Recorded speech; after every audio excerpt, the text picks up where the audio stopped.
Welcome back. All right, so news of the day video for all you fine people on the internet for your Monday, February the 19th. It feels like a Saturday or a Sunday because it's hockey all day, but it's Monday. Usually a big news day. Today it's been a big hockey day with just games after games after games. And, the review I already posted, the numbers are pretty good. I do wonder how many of those are, hey, we saw what the Canucks did. Let's go over and see how miserable THG is. I hope I didn't disappoint. So your three stars of the week this week, and of course is the week that ended yesterday. Austin Matthews, the first star of the week, 6 goals, 2 assists, 8 points in 3 games. He's working on having another star-making week this week. As is McDavid, who is the second star of the week, 10 assists in 3 games. He had a couple of helpers in today's game against Arizona because that's what he does. He likes to set people up. He's a helper. And your third star is Matthew Tkachuk, who in 3 games had 3 goals, 5 assists for 8 points. So those are 3 pretty darn good players there with your players of the week. Let me know your thoughts in the comment section below. So in that game today, the Minnesota Wild, both Kaprizov and Eriksson come out of it with 3 goals and 3 assists each. So for Kaprizov, I feel like that's an important number, and that's something that's and I've already seen like there's articles up on can Minnesota get this going? Is this a good sign? They're not that far out. They're really not that far out of a playoff spot. And the way they've been playing over the last month, yeah, Minnesota can get into the playoffs. They had 6 goals in 5 minutes and 45 seconds in that game against the Canucks. That is the fastest anybody's had 6 goals in a game in 25 years. So, again, I know the Canucks, they almost came back and won. They didn't. There's no such thing as the hall of almost came back to win.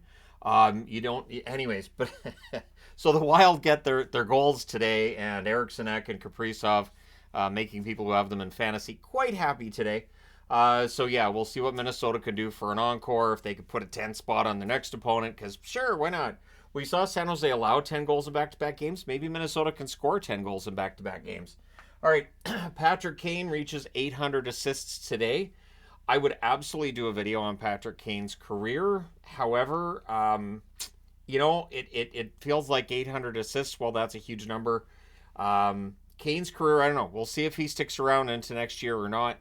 But yeah, so 800 assists. I don't know. I'm kind of on the fence about it. We'll see if I do one or not. But yeah, for Kane, his story really this year is going to be, can he get Detroit to the Stanley Cup playoffs? I think he can. They've got back-to-back wins now on this road trip. So yeah, Kane playing pretty darn well.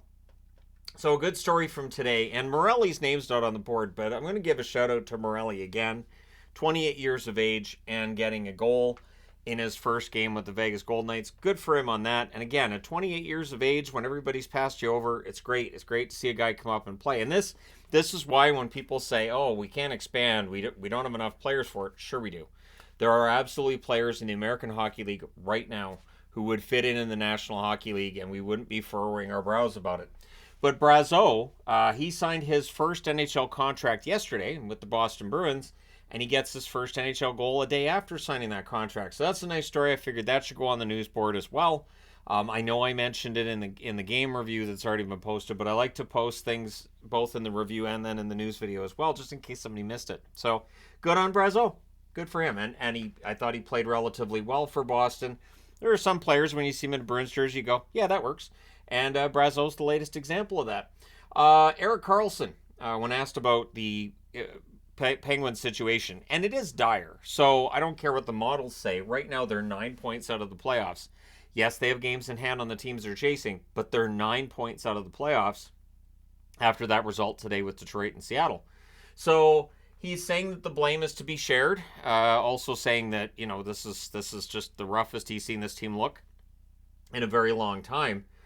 My answer to that would be they had some rough times last year too. They did miss the playoffs last season, and it was a tough go. They weren't that far out, but you could see with Pittsburgh the trend line was them trending down in the standings.